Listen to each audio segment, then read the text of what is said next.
Welcome back. Be truthful, who was dancing there to Simi's song? Like, it's a prayer.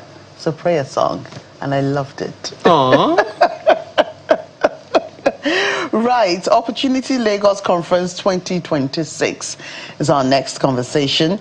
The conference is designed to position Lagos as Africa's leading destination for tourism, investment, enterprise, hospitality, culture, and global lifestyle experiences. And that's, something that the Lagos state government has been championing. Well, not just this present administration, but, various governments that have been, coming and going. The event will bring together government leaders, business executives, investors, tourism stakeholders, development institutions, diplomatic representatives, and international partners to explore opportunities and initiatives that will strengthen Lagos' global competitiveness. And so it's always a partnership between the government and the private sector. So the Pan-African Chairman, Nigerian-British Business Forum, Afolabi Andu, joins us now online, virtually, to talk about this. Welcome to the program. Thank you very much for having me. It's a great pleasure to be with you this morning. Right. So tell us, what specific bottlenecks or recent economic shifts in Nigeria trigger the urgent need to host the Opportunity Conference right at this time? Well, I think what we need to take cognizance of really is aspects relating to visitors' experience when they come into an iconic city like Lagos. And over the past few years, of course, we know that there have been significant events that would normally take place between the month of November and December, what the young ones describe as the Dirty December.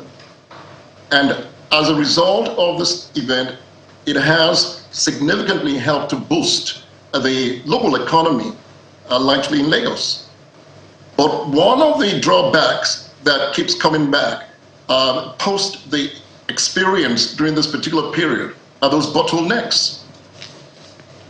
So challenges with experience through their traveling into the city via the airport. As they are in the city, the various challenges they experience even in their hotels, arbitral prices, factors relating to security, and a number of other impinging issues that really and truly impacts negatively on visitors' experience.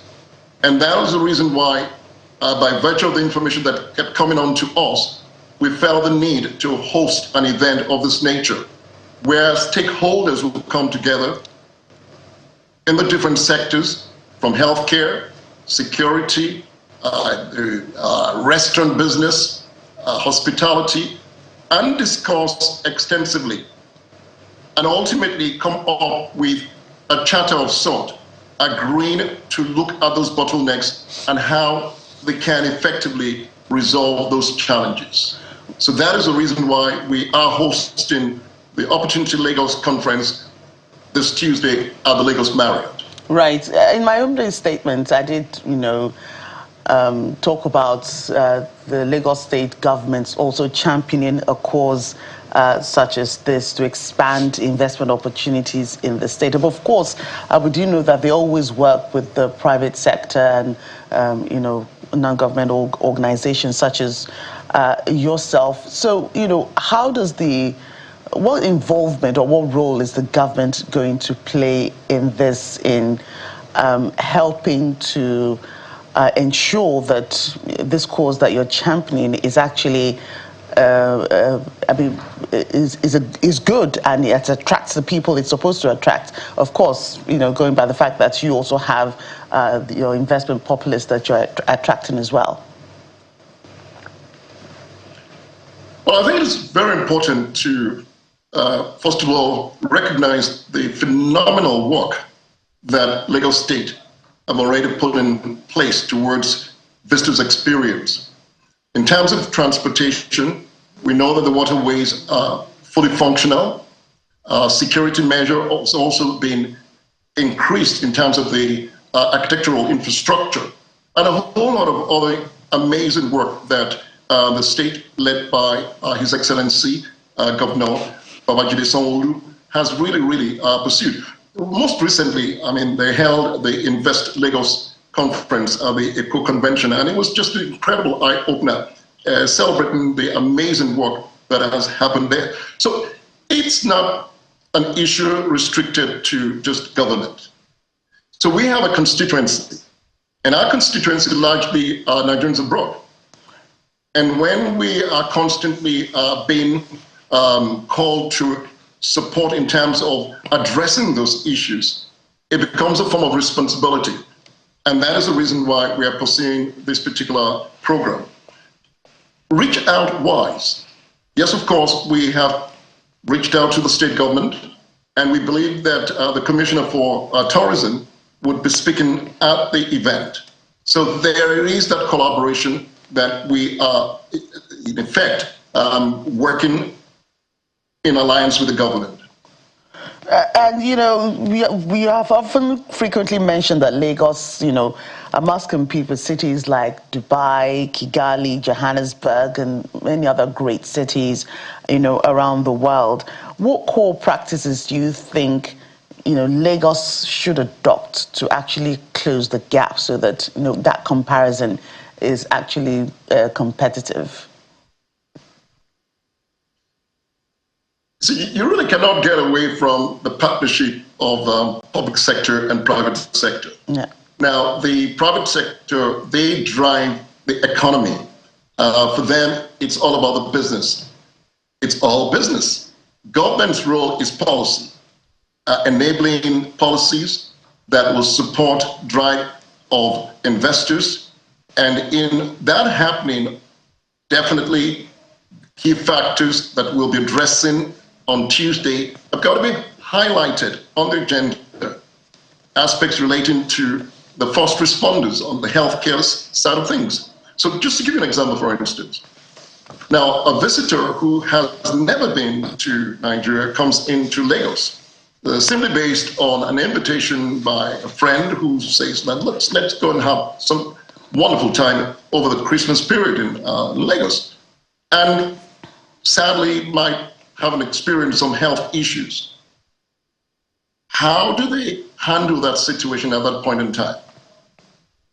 These are factors that must be brought to the front burner in terms of vigorously addressing.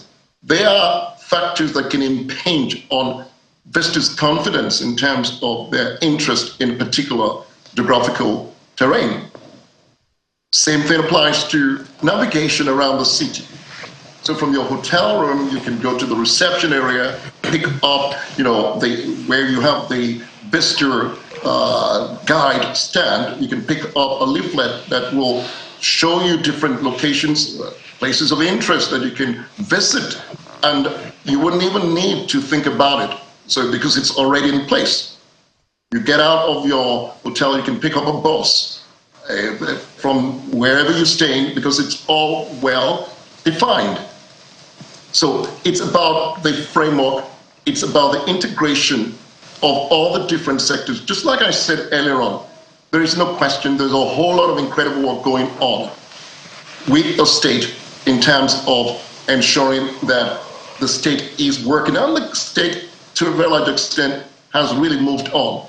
But there are a whole lot of stuff that still needs to be done. If you are now looking at scaling up and now being at par with significant cities like Dubai, just as cited, or even Portugal, or mostly holiday destination. Lagos has everything that is needed to support an incredible visitors experience. And just again, it boils down to that strategic partnership in terms of working relationship between the private sector and the public sector. So just to be clear, the objective is to bring in, for people to come into Nigeria to invest, to find opportunities in Lagos and invest. Is that correct? Absolutely. Ultimately, the objective is to increase the economic base of Lagos and by extension the entire country. Okay. And we all know, whenever you go to a location, if it's not really inspiring, your interest is significantly dropped. You would look to other locations where you believe that you can get better value for your money. Okay, so in terms how of about experience, in terms of the opportunity? Naturally, the people will be asking questions around what are the incentives that will make Lagos stand out, right? If I'm going to put money in Lagos, what are the incentives that's going to guarantee not just the sustainability and profitability of my business, but that will also guarantee that this thriving new business is an ambassador for the next one coming in? Well, that's the reason why the conference has been held. It's a stakeholders engagement. We're talking to ourselves. It's not so much that we're bringing in investors to interface with us at the conference. Of course, we would have members of the international community, probably from the foreign mission, that would attend, and they might want to throw in one or two thoughts and also questions. But by and large, it's really addressing those impinging issues, those issues that can impact on such an investor coming into Nigeria. So it's more like house cleaning. We are simply saying that from the aviation sector, because we have representatives coming in from the aviation sector, from the health sector, from infrastructure, security. So the entire ecosystem of people, professionals that can add value from private sector, public sector, we will all be sitting round table on Tuesday. So it's going to be a masterclass of sort. It's going to be a vigorous session. We're going to be honest with ourselves. We're going to look at those issues, and ultimately we will develop a communique that we'll share with government, sit round table with government as well, and now start to see how these bottlenecks can really be addressed, such that ultimately it will boost and engender confidence of prospective investors. Okay, so you know, the reason October comes, we will be taking it to London. My apologies. The reason for this question is channels is being watched right now in various parts of the world, and they are listening to you and wondering, okay, so what's going to be different? Hitherto, I mean, in years past, we've had the ease of doing business, checks and all those things, and whether or not the structural issues that disturbed businesses from coming in have been addressed, they are totally different things altogether. That's a totally different conversation altogether. So in terms of, the question I'm asking is around the ease of doing business. For businesses in Nigeria that want to export, they have tales to tell that I'm pretty sure you are aware of. So how does this conference address those concerns, not just for those coming in, but for those also who have products in Nigeria that want to export, or for businesses abroad that want to partner with Nigerian companies, right here? I'll be very honest with you. There are various programs that would address various issues. We're very clear in our mind on exactly what we're looking to address on Tuesday, the 30th. We're not skipping a point to another point. We are very, very focused. Our focus on this conference is not to talk about the enabling environment for local visitors or even foreign visitors. We're talking about visitors' experience as a whole. Now, of course, just like you said, conferences could have been held, workshops, different programs, but not until we get it right, we wouldn't stop. We have to continue to address the issue till we get to a place at a point where we know for certain we can engender the confidence of whether it's the local investor or the foreign investor. We're talking about fundamental issues. We're talking about issues that can impact on the growth of the local economy. And that is the reason why we're very clear in our mind We're not organizing an event that is designed strictly to say that this is an investment conference. We say Opportunity Lagos. So in the opportunity, we know that there are challenges there. So those challenges, how those challenges can itself be turned into opportunities. Those are the areas where people will be looking at and will be addressed at the conference. But most importantly, I cannot overemphasize it, we are effectively addressing issues to do with security, issues to do with healthcare, issues to do with arriving at our international access point, that's the airport. Those are the factors that we are looking at: infrastructure, the environment, aesthetics of the city, how the city can become a 21st century quality environment, environmental-wise. So those are the things that we're addressing. And I will once again say, we are not really pursuing, because if people now, based on this interview, decide that they're coming and they are looking to hear about those investment opportunities and how they can take advantage and also raise issues about their own concerns in terms of an enabling environment, that might not necessarily be what they will be hearing at this conference. This conference is very, very specific in terms of its direction. So I think it's important that I make that very clear at this point. Thank you very much. Right, and it's the conference. You've already said there's a target for, you deal a lot with Nigerians in diaspora. So outside of a conference such as Opportunity Lagos conference, what other ways are you creating awareness for people all over the world, of Nigerians all over the world that are hoping to come home in December, as most always do, come back to see family, come back to celebrate festivities and all that. What other ways are you talking to them outside of this conference to ensure that they get it and they come and do that which you are campaigning for them to do? Well, I suspect possibly I wasn't fully or properly introduced, and I think my role will explain a little bit better. That will help to give an insight into the expanded network. Yeah. So my role, very simply, and this is my role for the better part of 40 years, promoting business all over the world into Nigeria. I preside as the CEO of the Global African Investment, and not just Nigeria, across Africa. But Nigeria being my primary constituency, we have networks across the globe. Yeah. In America, in the United Kingdom, in Austria, in the Caribbean island. And the feedback is constant. Prince Andrew, Mr. Andrew, what is going on in your country? What's going on in Nigeria? We have these challenges, And it's on the back of that, because ultimately, post the conference, we will be sending message through our networks. And not just the network, but through the media channels that we already have partnership with. It's about engendering confidence. It's about having the right posture.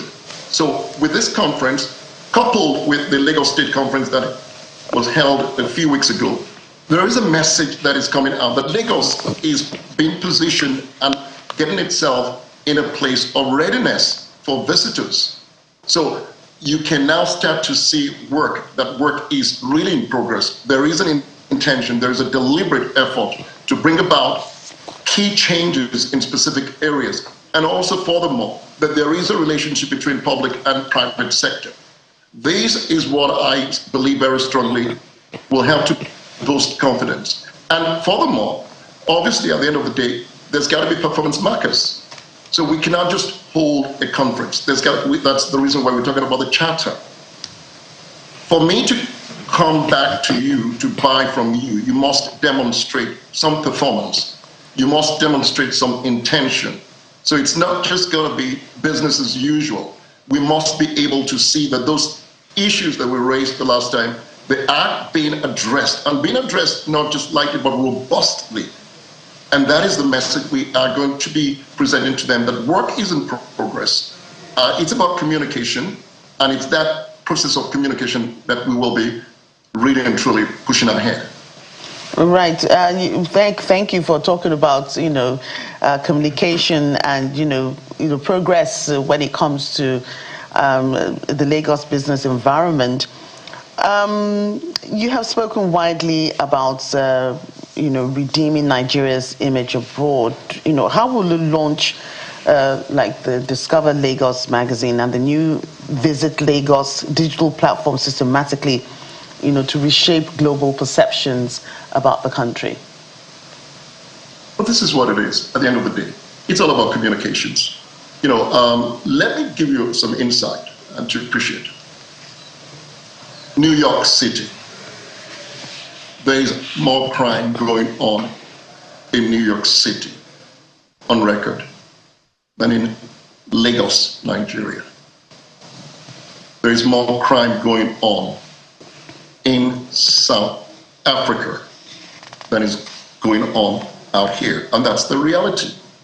But what you find is the way it's been projected. The country or city, it's image projection. So we emphasize more on our good than the negatives. But the narrative concerning Nigeria has constantly been the negative. And that we must, as a culture and as a people, start to change our posture in that direction. So, Discover Lagos. People that have viewed the publication, even those who are based in Lagos, they've been wowed by it. My goodness, we never knew that we had so, but they're there. They're all over the place. They've been there for quite a while. It's just curating the right content and projecting it in a way that will impact on the viewer. So music, let's look at the creative arts. The way it has been projected, it's now a phenomenon. It's a global phenomenon. I was watching, I think during the World Cup, I believe it was Davido, who was leading in a concert. I mean, he's a Nigerian. It's good for us. It's the Nigerian image that we are talking about here. So everything that will count towards enhancing the Nigerian story, the Nigerian profile, is what we should emphasize on. It doesn't matter the sector. The primary line of thinking has got to be, let's project what is beautiful, what is inspirational, what is potentially impactful concerning our country, Nigeria. And that is why we've invested in the platform, the publication, and a lot of other things that we've been doing. Best of Nigeria Expo, held that for many years at Excel Exhibition Center. Okay. It cost us a lot of money, but we know what it did even at that point in time for Nigeria. All right. So it's really about image projection. Okay. Quickly, because some people will be wondering how they can get more information. Is there a website to go to get more information about this Opportunity Lagos conference? Yes. So it's www.visitlagoscity.com. Opportunity Lagos. Okay. I'll repeat it. Okay, so that's exactly where it is right now. Do you have speakers or it's the exhibition? What are the activities to expect? So we start the day with the conference, which starts at about 9:30, and that then dovetails to an award ceremony organized by the Nigerian Achievers Awards Institute. We will be recognizing a number of key individuals as well as sectors to receive the Lagos Enterprise and Excellence Award in the evening. And that also they can access information under www.nigerianachievers.com. Well, we can only wish you well, Mr. Andu, because Lagos has been the capital of conferences in Nigeria for a very long time. Yeah. And the conversations usually lead to people wanting to stay, and Lagos continues to receive more and more people. Some interesting things are also happening. Thank you so much for your time this morning, and we wish you all the best. Afolabi Andu is the Pan-African chairman of the Nigerian British Business Forum. We appreciate your time and your thoughts again. Thank you very much for having me. Really appreciate it. When we return, we want to ask you, are you burnt out or balanced? That's the question for you to respond to when we return.